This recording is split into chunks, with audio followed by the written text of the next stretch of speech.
Talking brain, enlightened minds, seeking out truths, seeing the world with the mind of those who see beyond the three-dimensionally. Souls, talking brain, ask the right questions, uncovers the blinds.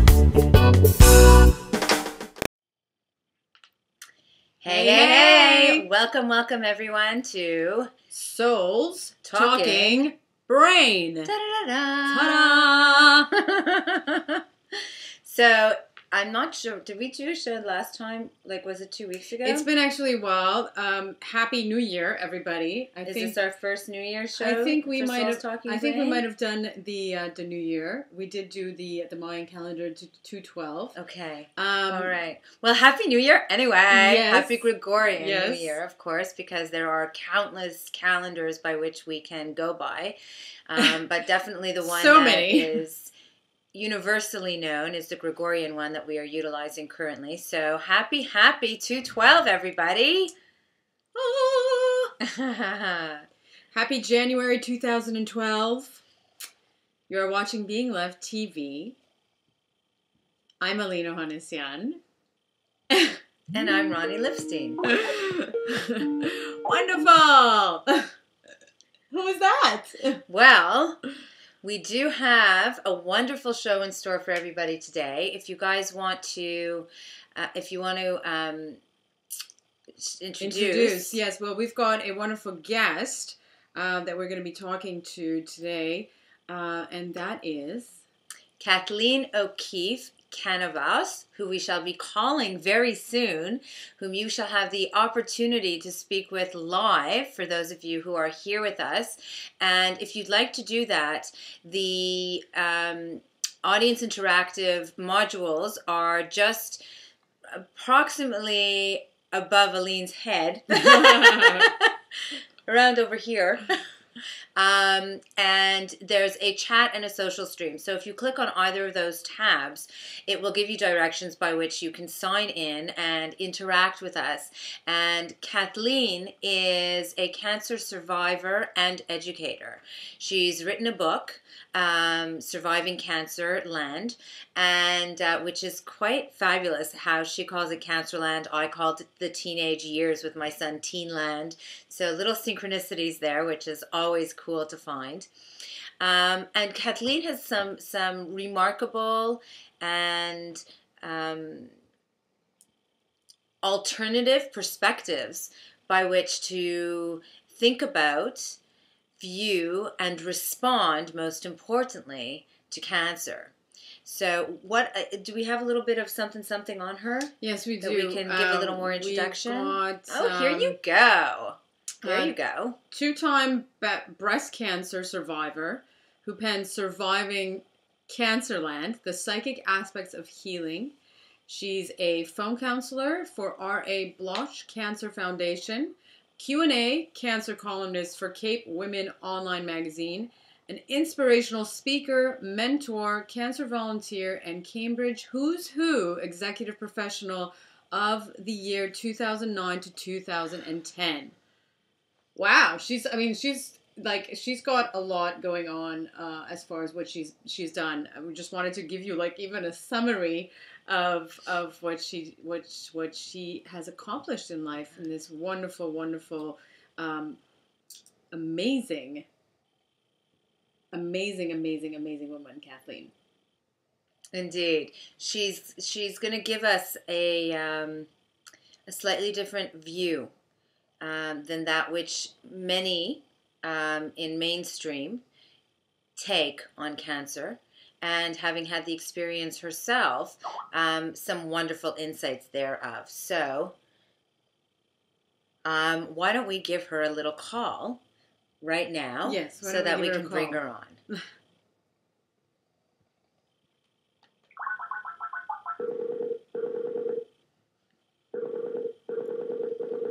Hello? Kathleen?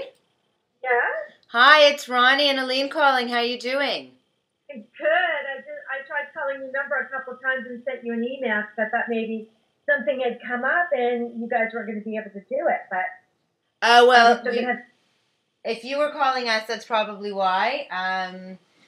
We were probably in the middle of the show. Doesn't the show start at 4 p.m. My time? Yep, that's right. So that's why we called you, so that we're calling you when we're Skype ready. Okay, great. Yeah.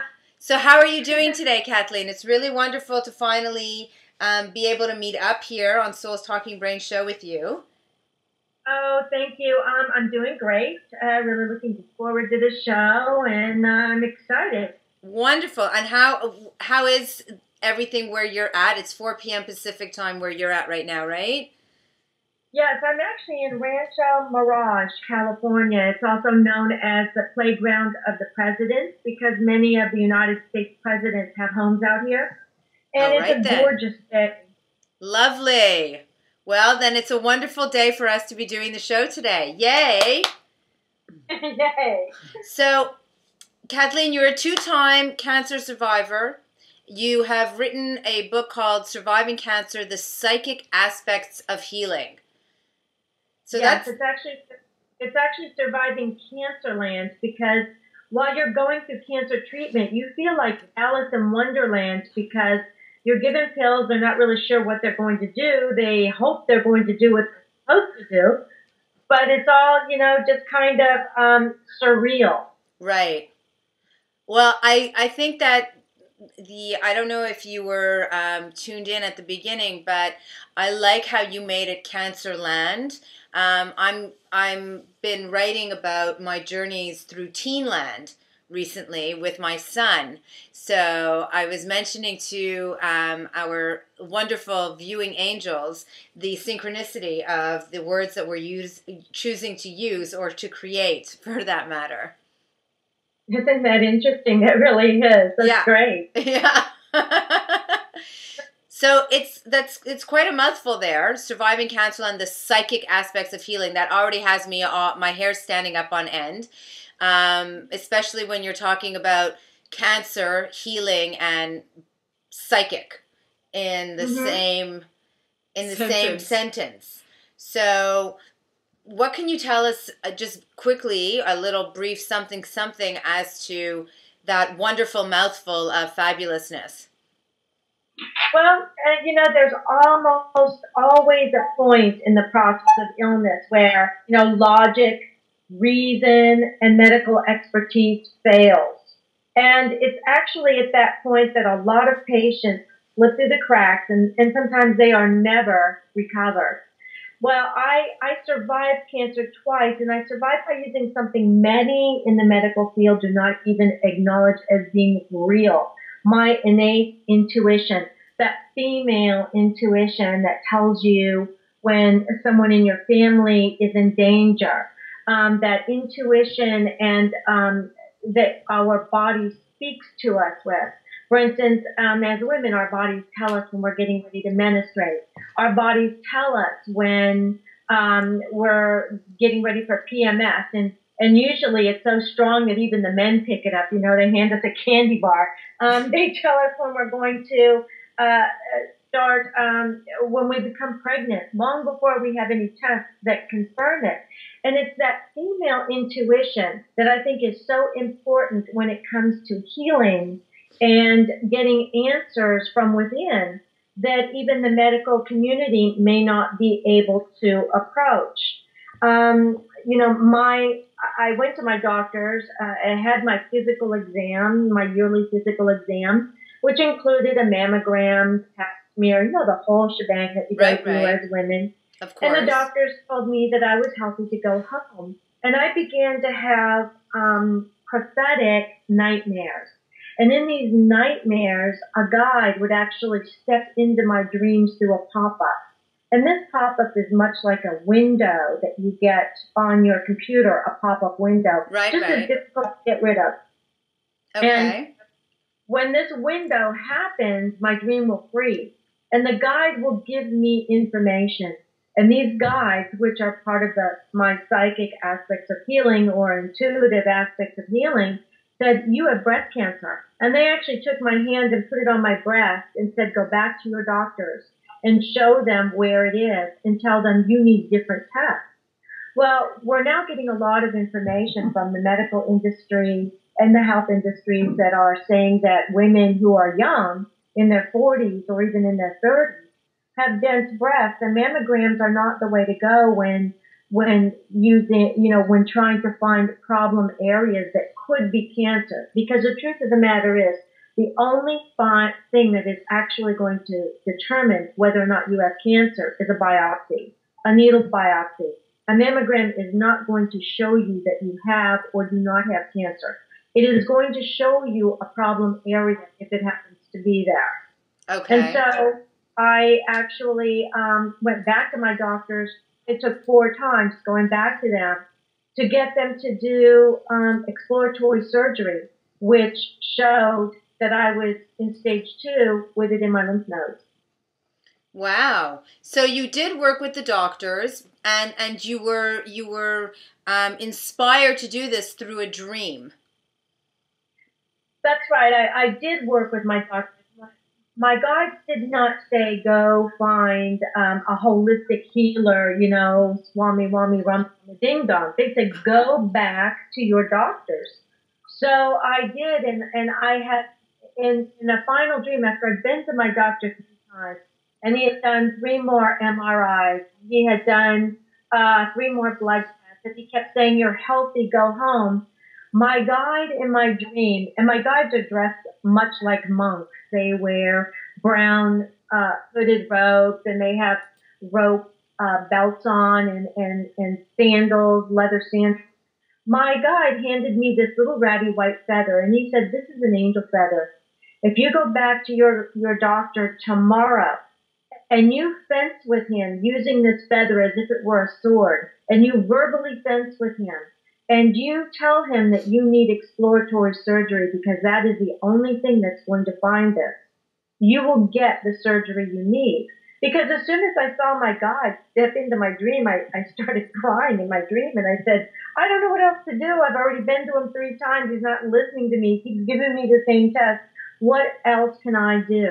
And that's when my guide handed me the feather and said, "Go back and fence with him. And if you believe in this feather, this angel feather, and you fence with him as though you were an attorney fencing with a judge who didn't even like you, you'll win."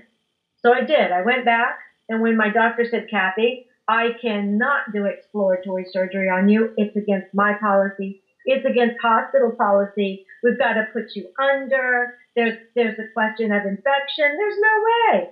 And I just imagine taking out this ratty little feather. I swear it didn't look like anything other than a feather that you would pull out of your pillow. And I imagined pointing it at him and saying, "I need for you to listen to me. You've been my doctor long enough to know that I don't complain for no reason. I need this surgery, and I need you to help me get it." And it was like a vampire had walked into the room and glimmered him. And he said, "Okay." And 2 weeks later, I had the surgery. And to make a long story short, I woke myself up out of anesthesia during the surgery when I heard him say, "Let's close her up." And I pulled myself up that cold, wet well of anesthesia where, it's like trying to run in your dreams. And I turned to him on the table, on the operating table, and I said, "What is it?" And the whole room just froze. Everybody just stopped.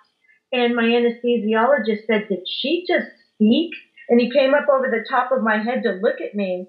And my doctor said, "Kathy, it's just what we thought it might be. And it's just a little fibrous tumor. We took it out. you're fine. Go back to sleep. And he said to the anesthesiologist, give her more. Well, he gave me so much, it was hours before I woke up, and I was so nauseous. But my doctor walked into the recovery cubicle and pulled the curtain behind him. That was the first warning bell. And then came over and took my hand, and that was the second one. And he said pathology didn't like what they saw when they cut the fibrostic tumor open. And I said, well, was it breast cancer? And he said, yes, it was. Now I have to refer you to a specialist. And at the time when I was trying to get him to get someone to do exploratory surgery on me, I said, who's going to do the surgery? When he finally agreed, he said, well, I am. He said, Kathy, you're too young for cancer. You don't have cancer in your family. This is not breast cancer. I would feel it if it were breast cancer. So I'm going to do the operation. And as it turned out, he was cutting into cancerous areas that now there was blood transference, and now I was running against the rate of time for my life because the blood had gone into my bloodstream. So he had actually, your doctor had actually cut into the cancer and he had opened it up and spread it, essentially, by having the operation. And by not having a specialist there, exactly. So you believe that if there was a specialist that would have been there, they would have been able to have known that it was cancerous before having tested the lump that they removed? I think that a specialist would have taken one look at that and said, let's take out a whole lot more area, and while we have her open, let's check her lymph nodes and take some of those lymph nodes. He would have known what to do because my doctor was a gynecologist. He was not an oncologist breast person. He was just a gynecologist. So, digging around in somebody's breast that has breast cancer is not something you want just a regular doctor doing. Right. So you said that you weren't feeling well, and then you had this dream where a guide suddenly appeared. Had you ever had any dreams with any guides in it before, or was this the first time that you had a dream with a guide telling you actual information that you were able to not only understand in your dream, but remember thereafter? Well, first of all, I wasn't having any symptoms. I didn't feel well. I always felt very healthy. Nothing showed up in my blood tests. Nothing showed up in my mammograms. Nothing showed up in the physicals. I was the perfect picture of health, and that's one of the reasons why I had so much trouble getting the doctor to listen to me when I was going back and saying, I know something is wrong. As far as having the guides show up in my dreams, I've always been a pretty avid dreamer, and my guides usually only showed up when they had something important to tell me. But yes, they pretty much have always shown up in my dreams throughout my life. Okay, so you're someone who has a close connection or good communication with your sleeping self, and so you have good insights from your dreams and have been able to develop a relationship with whom you are deeming to be your guides through your dreams. What would you suggest to women and men out there who are not necessarily as in tune with their sleeping state regarding being that much more in tune psychically with their physical health and well-being? Well, I really believe that we all have the ability to contact our guides.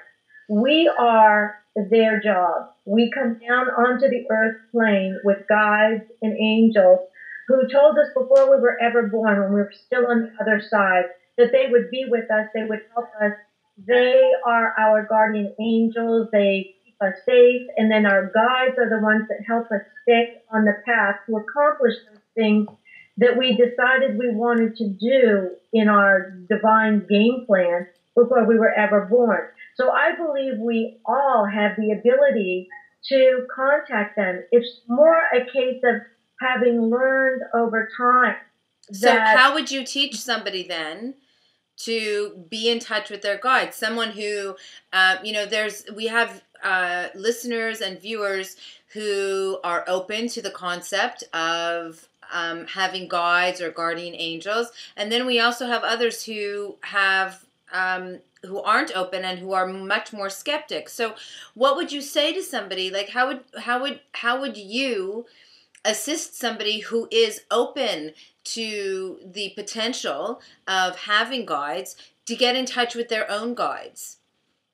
Okay, the first thing I would do is tell them that the easiest way, really, to contact and be in touch with your guides is through your dreams. So there are a lot of dream dictionaries that are around that can help you do that, and they're based on universal archetypes, and they're helpful, but they can also be very limiting because a dreamer becomes more in tune with their inner guidance, and they will learn their own dream language over time.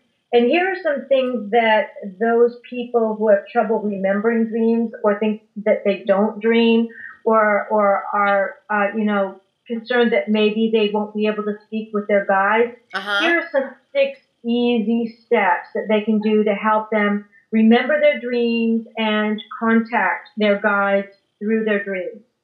First of all, verbally voice your intention at night before you go to bed, when you say your nightly prayers, or if you do your nightly meditation or not. Just verbally voice your intention to remember your dream before you go to sleep. Then you are setting your mind onto the path to remember the dream and to contact your guides through the dream. Sort of that saying, ask and you shall receive. Right. And then remember that early morning dreams are the easiest ones to remember. So if you fall asleep and you start dreaming and then you have, you say to yourself in your dream, well, I won't remember this. Don't worry about it. Chances are you will remember your early morning dreams, and that's, just start one small step at a time. Absolutely. Keep a notebook beside your bed. And when you awaken in the morning, write down what you do remember. And remember, if you're having trouble remembering your dreams, don't expect to sit down the first time and write an epic dream. If you do, that's great. But if you don't, it's just like any other skill. You're going to get better at it the more often that you do it. It's like riding a bike. You don't just jump on and take off around the block. You start out with training wheels and then move up from there. So write down what you do remember, whatever it is. And if you are still having trouble remembering your dream, lie back down in your bed in the same position you were in when you woke up and try to remember anything at all. If this dream is still elusive, write down your feelings. Okay, don't try to remember what was in the dream necessarily. Write down your feelings. Are you happy, sad, frightened, content, or anxious? Which of those were you when you woke up? Not necessarily trying to remember the dream because you may be feeling frustration, but that doesn't have anything necessarily to do with the dream. Right. So what were you feeling when you first woke up? Then write down any color that pops into your mind while you're trying to remember the dream, because that could be important. Colors are symbols, and they tell us something. Then give your dream a title, even if it's, the dream without a name, or the dream I can't remember, or the first dream I ever tried to remember. And if some part of that dream returns during the day, jot it down on a piece of paper to add to your dream journal. I used to jot down dreams that I could not remember when I was going through treatment because I had really bad chemo brain. I couldn't even remember my own phone number. I couldn't remember how to get home from the store, let alone a dream. So I would have receipts from the store with part of a dream written down, and then I would just paste it to my dream page for my dream journal. So when I went back and started writing my book, oh my goodness, I had all these papers taped to pages and stuff. But that's what helped me put those dreams together and start to live those dreams and the information in those dreams. Wow, that sounds so amazing, Kathleen. We're just going to take, I really appreciate that you went through all those steps, because a lot of people obviously are listening to this and might be saying, well, that's great for her, but what about for me? So that was really great. We're just going to take a really quick little commercial break, and we'll be right back in just a moment. Okay, everybody, we'll see you soon.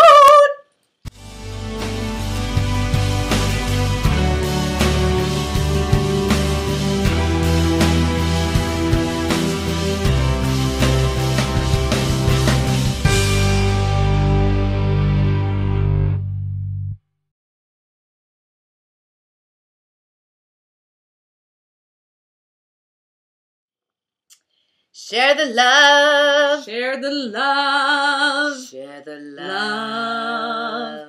Share. Right here in this beautiful screen that you're looking at, us right now, underneath Ta-da! me, exactly, there is a share button, and it says share. If you click on that, you get a whole, like, wonderful little thingy-mabobber that pops up that you get to share this particular video that you're watching right now, and Soul Stalking Brain Show on Being Left TV, everywhere, all over the social networks. You can embed it on your website. You can send it off the email. Share the love. Everything here that we do here on Being Left TV is for the benefit of all, to spread awareness and love, and sharing the love all around, in around, up and above is always a good thing.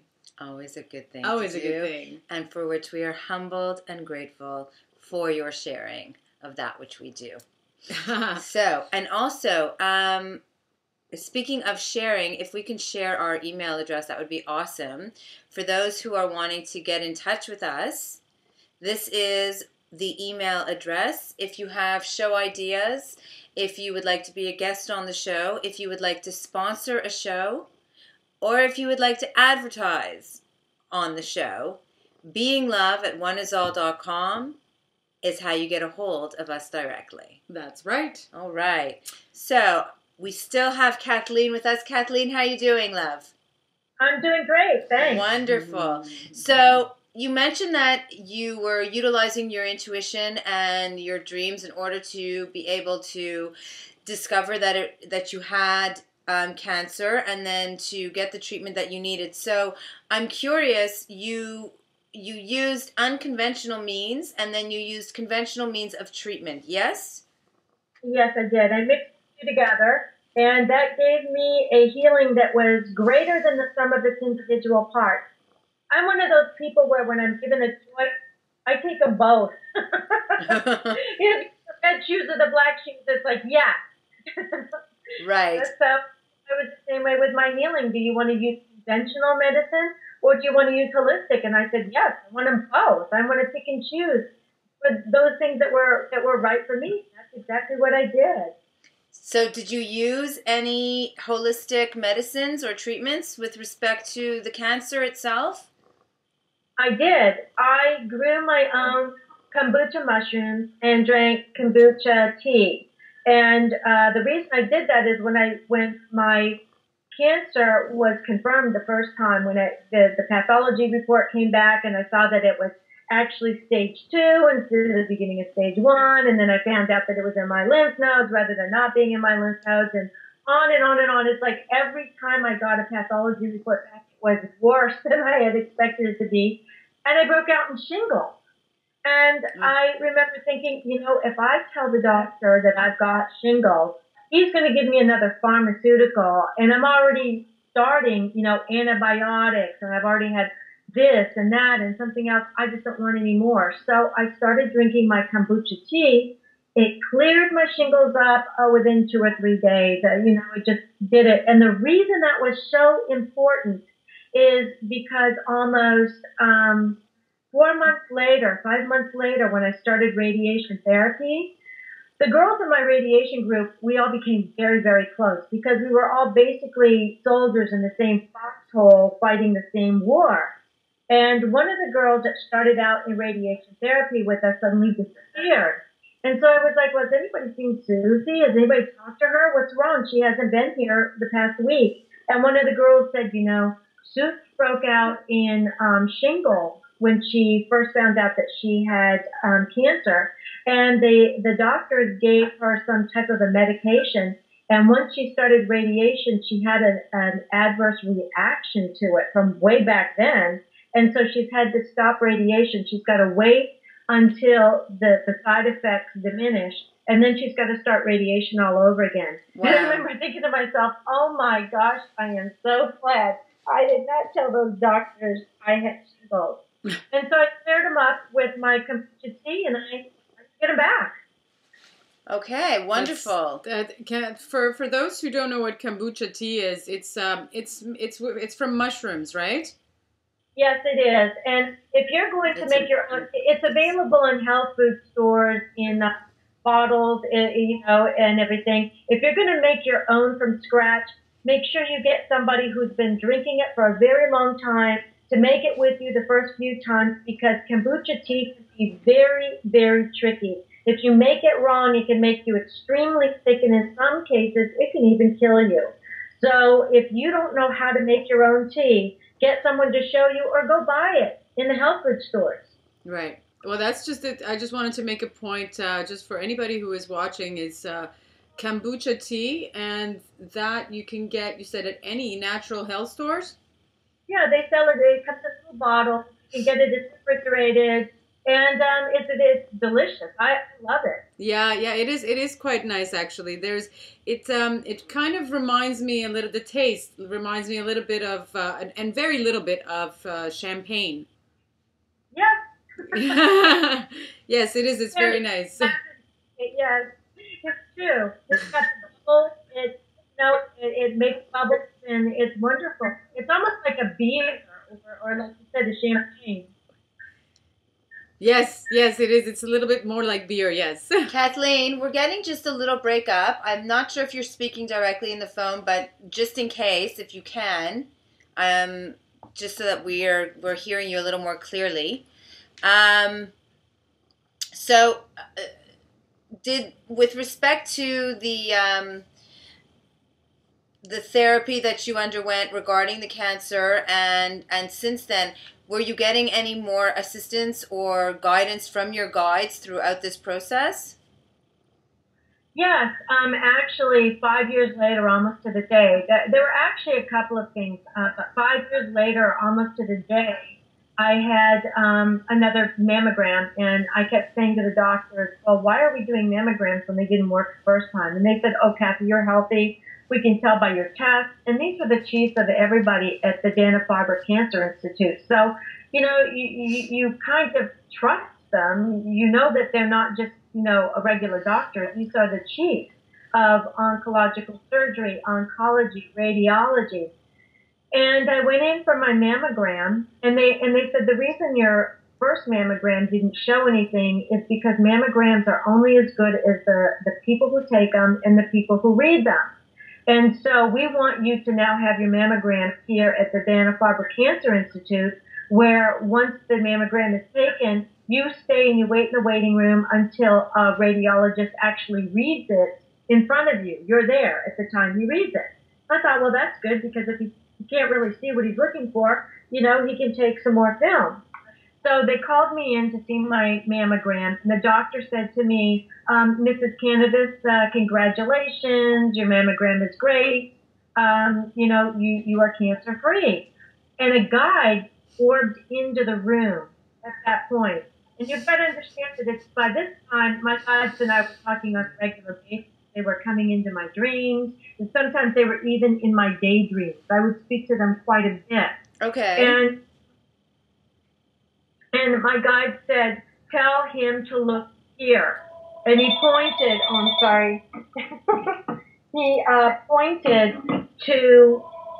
he pointed to the mammogram to the right, the other breast, and he said, tell the doctor to look here. So I did, and the doctor said, Mrs. Cannabis, your cancer was in the other breast. And I said, yes, I know, but can you look over here? And he turned around in his chair, and he looked at me, and he said, you're healthy, go home. So I ran downstairs to the lower level radiology, and I told the chief of radiology I wanted an MRI. And he told me, no, you're healthy, and I just talked to the doctor upstairs, and we think you're having an anxiety attack. And I'm going, oh, come on, please. I said, no, I really think I need an MRI, because mammograms didn't work the first time. What makes you think they're working this time? And he said, because you have an excellent doctor reading them. Well, I went home that night and I had a nightmare that will curl your toes. In this nightmare, a guy came into my dream through the window again, the pop-up, took me into a room, and standing there was another guy dressed with a white doctor's jacket over his robe, over her robe actually, a little white hat on, and white clogs instead of the sandals. And she's holding 2 mammogram films in her hand. And she motions for me to come closer and look. And I look on the bottom of the film, and there in big black block letters is my name, Kathleen O'Keefe Cannabis. So I knew they were mine. She pointed to them, and then bang, she turns into this giant clown with curly red hair and these great big bulbous shoes and a big bulbous nose, and starts rocking back and forth laughing. And I said, oh my God, this is a nightmare. Wake up, wake up. I went back to my doctor the next day without an appointment, and I said, I want an MRI. And he said, Kathy, we can't just give you one because you want one. You have to have symptoms. You have to have a reason, and you have none. You have a healthy mammogram. You have a healthy blood test. You've got 5 doctors watching you, and there's nothing wrong with you. And I said, you know what? I'm not leaving here till I get it. I'm going to lie down here on your floor, and I'm going to kick my feet and scream like a 2-year-old that didn't get a candy bar. You're going to have to call security to come and drag me out, and I'm going to call the local TV station so that they can meet me at the front door as I'm being dragged out. He just stood there and looked at me for a second, and he said, well, okay. He turned to his secretary and said, get her the MRI. And he turned to me and he said, Kathy, I'll see you in a year. It took me 4.5 months to get that MRI, and I was in stage 4. Wow. Wow. Well, you know, thank goodness that you are as committed and spunky as you are to have stood up to your doctors who were telling you that you don't. I mean, obviously, I'm quite sure that the doctors were not being malicious in telling you that you were healthy, but there seems to be definitely issues when it comes to misdiagnosis, as well as trying to get patients out of the hospital as quickly as possible. Is there anything that you have to say with respect to that whole process and hospitals in general? Well, doctors are in their job to help people, heal people, do a good job. And I really believe they have their patient's best interest at heart. The problem is hospital policy. Hospital policy does not have the patient's interest at heart. It's got the hospital at heart. The hospital making money, the hospital not giving unnecessary tests. So in order to get a test, you need a symptom. When it comes to breast cancer or most cancers, by the time you have a symptom, it's too late. So you have to learn to play and win the hospital's policy game. And what you're doing is you're actually helping your doctors and teaching your doctors how to play that game as well so that they can save the patients. Right. So when it looks at you and says, well, do you have any symptoms? Figure out what the symptoms would be and just say yes. Because you're paying insurance and your insurance company is paying your doctors. Therefore, the hospital and the doctors work for you. And you pay into the insurance whether they give you those tests or not. So at least get some tests for the money that you're spending. And based on what you said earlier, you had made mention that the mammogram is definitely not the way to go, that you would want to have an actual biopsy utilizing a needle. Yes, mammograms, they say, well, mammograms are used to find cancer. They're not. Mammograms are one in a 3-step process to locate a problem area. The mammogram sees a problem. The next thing you might want to do is a thermography or an MRI. Thermography uses heat to locate usually a cancerous area, because cancer requires extra blood supply in order to grow. And that extra blood supply creates heat, and it shows up in the thermography. Okay. So is that a better test than the mammogram? It is for younger women, because younger women have denser breasts, and they tend to have fibrostic tumors in their breast, which is perfectly normal. They come and go. And so if you are a younger woman, dense breasts that tend to be lumpy, you, rather than doing a mammogram, which might not pick up anything at all, you may prefer to ask for an MRI or thermography, which doesn't use X-ray at all, doesn't use radiation. And then if there is a problem area, then you go to a needle biopsy, because it's only a biopsy that can determine whether or not it's cancer. So if you have a doctor who is reading your mammogram and says, well, there's an area here that we don't like, and it's rather large, we're just going to do we're going to remove your breast. Absolutely not. You don't do anything until you find out exactly what it is you're working with. And the only thing that can do that is a needle biopsy. I have had needle biopsies. They don't hurt. The needle biopsy, in order to get a needle biopsy, though, you need to have an idea of what area of the breast you are needling, no? Exactly, yeah. And okay, so then you really do need to participate in the other tests prior to, like, you would not recommend somebody walking into her doctor's office and saying, I want a needle biopsy for my breast to make sure I don't have any breast cancer.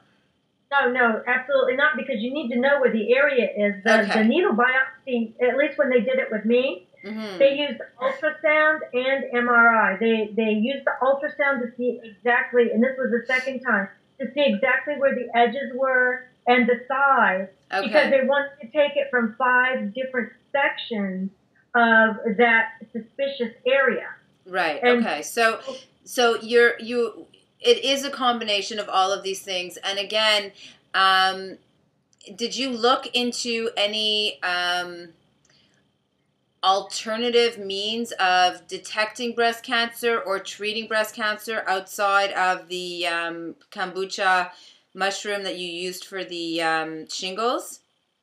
No, I didn't. And the reason I didn't actually is because at this point I was following the lead of my guide. And my guide said, go back to your doctor. Right. And also, in order to, when you're doing chemotherapy, usually they almost use chemotherapy like they would an antibiotic. If you walk in with a sore throat, they give you a broad spectrum antibiotic. If it doesn't work, they'll change antibiotics later. Well, chemotherapy can kill you almost quicker than the cancer itself. So when you're taking a chemotherapy, you want to be sure right off the bat that you are taking the correct one. So what I did was I had a portion of my tumor sent off to Rational Therapeutics. To where? Rational Therapeutics in California, and the doctor that I sent it to was a Dr. Nagorny. Okay. And he takes a portion of your cancer, throws it in petri dishes, bombards it with chemotherapy, and finds the chemotherapy that kills it. Wow. Not it, but kills it. Wow, I have never heard of that. And my mother had breast cancer twice, and my sister is currently on her 4th round of chemo for ovarian cancer. And we have never heard of any place that, Rational Therapeutic, or just a therapy that you are able to send a bit of the cancer to a doctor who's going to slice and splice and do all of these different use all of these different chemo drugs. It would be wonderful if they were doing that with all different kinds of alternative medicines as well. Yeah. Well, I would much rather have him experimenting with chemotherapy on that piece of tumor than on me. Absolutely. And his name is Dr. Nagorny, and he is in California, and it's called Rational Therapeutics, and you can pull it up online, And that's who I used to find the chemo. The doctors were giving me a choice of 3. Right. And he called the doctor's office from California all the way up to Boston and said, I just got the results back from Kathy's tumor, and only 1 chemotherapy worked. She's completely immune to the other 2. Her tumor, didn't even bother the tumor. Wow. So if I had made the wrong decision, who knows what would have happened. That is just amazing. Wipe it out. That is just absolutely amazing. We'll definitely have to pass on that information. And to anyone who's watching, they've now received it, which is awesome. Speaking of passing on information, we wanted to pass on a little information to everybody watching. We have a special going on here. It is a special that is being presented through our Mother Lotus Sanctuary Soul Sanctuary, Mama of Being Love TV, and of Holistic Enlightenment Journeys with none other than me. So you can, and this is an amazing special that Ronnie is providing for the month of January of 2012. So you guys might want to hurry and get this amazing deal. It's what is it? It's like 90% off. Never before and never again. So do get in touch with Ronnie ASAP to take advantage of this super duper savings, and you can write her directly as Ronnie at oneisall.com, the number oneisall.com, or you can go to the Facebook event page for more details, which is on the screen. It's on.fb.me/W3EEYD. EE is capital D. Wonderful. So yes. Yay! So Kathleen, if there's one thing in the entire experience that you have had surviving Cancerland and going through what you've gone through and having the intuitive experiences that you've been having with respect to your guides, what would that one thing be that would be something that you would want to say to someone else who either is concerned that they might have breast cancer, is simply wanting to be proactive and take care of themselves, or someone who is actually going through the process now? My advice would be to believe in yourself. We contain all the questions and all the answers because we're all connected to the greater oneness, the greater higher power. Don't be dismissed. Don't take no for an answer. Don't settle for last, and believe in yourself, because if you don't stand for something, you're going to fall for anything. And then, you may not get the treatment that you need. Very wonderful. Be willing to lie down on that floor and kick your feet. Don't be embarrassed by it. That was definitely an extraordinarily inspiring story that you shared of enormous strength that, I hope everyone watching takes away with them, because, there are often times that we find ourselves in situations that,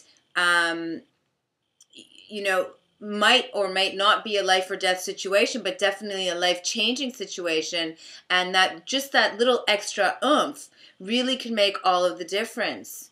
I also liked what you said about believing in yourself and trusting in yourself. I think it's important for many of the angels watching today that you may not be connected to your dreams, and that's okay. Your inner dialogue with self comes in a plethora of ways. There are as many ways of communicating with self as there are selves on this planet. So if it's not through your dreams, there are other ways that you intuitively know things. You know what makes you happy, for example. We all know when we're feeling good and when we're not. And I think one of the things that is most important, and I'm so blessed that you said this, Kathleen, is to listen to yourself and believe in what you're hearing. Mm-hmm. Believe in what responses you're getting back from yourself, how those responses are making you feel, and follow through on that. Do you know, or is there any other means with respect to psychic communications that you could recommend for people besides dreaming? Meditation. I think meditation is great, and I actually use meditation as one of my follow-up therapies. Every single night I meditate before I go to sleep, and I reiki myself. And quite often in meditation, I will get information from my guides, and sometimes just daydreaming. You know, when you take your mind off of the daily stresses, it lightens and it just kind of soars. And when it's soaring and it's light, that's when you receive your information from the other realms. When you know, when you're not bogged down. I love that. That's great. Yeah. So you just let yourself soar. And, you know, you were talking about some specials that you were giving away to people or were off at like 90%. Please feel free to post that on my Facebook page, my networking Facebook page, where I actually share to 26,000 people. Oh, wow. Thank you so much, sweetheart. We definitely appreciate that. And we very much appreciate your taking your time, your energy to meet with us here today, to share your story, to share your wisdom and your absolutely fabulous personality and inspiration, because, you know, as much as you're sharing your connection with your intuitive or your inner wisdom, are you also sharing the need to love self enough to stand up for yourself? And that's just beautiful. Yes, because if you don't stand up for yourself, who's going to stand up for you? You know, you have to do it first, and then that's going to make you a leader. And people are going to fall in behind you. When they do, they'll catch you if you happen to fall backwards. Yeah. So I would like to share my website now. Oh, absolutely. Is it? It's www.survivingcancerland.com. Yes, we've had it up on the screen. We've had it up on the screen the entire time. For some reason, I know you said that you could share somewhere on here, but I don't have the same thing on my screen, and I'm afraid if I touch any buttons whatsoever, I'm going to take off. Oh, no, we have it on the actual the show itself. We have, I guess you're not watching because you're doing the show with us, so it would be backing into your ear. But when you go and watch the recorded show, you'll see that survivingcancerland.com is on our screenshot, as well as your twitter.com psychic healing address. So people will definitely, yes, well, of course. We would like anyone who would like to get a hold of Kathleen can get a hold of her in these places.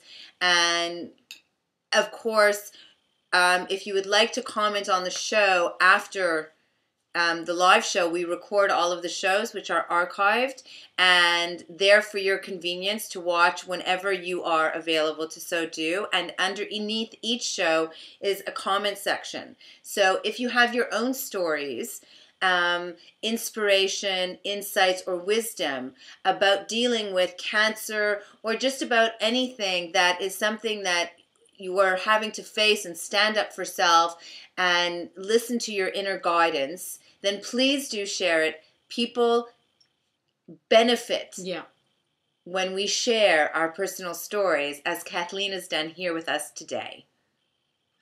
Yes, absolutely. We learn from each other. Indeed. Yes, indeed. Kathleen, it's truly, you are an inspiration to millions, I am sure. And thank you so much for sharing that here with us here on Soul's Talking Brain Show. And, you know, and hopefully we will be able to touch base or even continuing what it is that we all do, is to inspire and uplift and to heal our brothers and sisters in this universal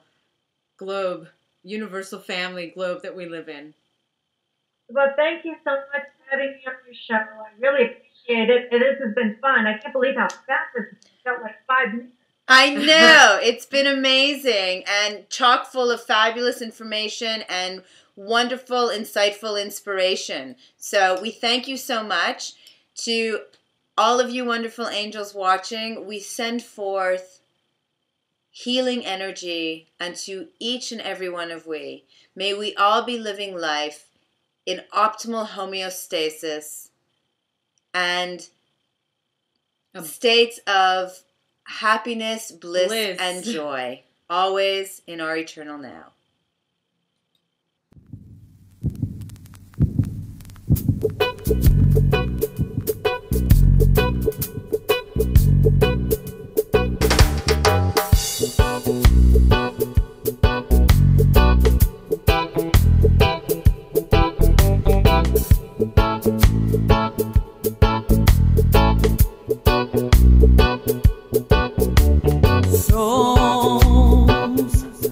Talking brain,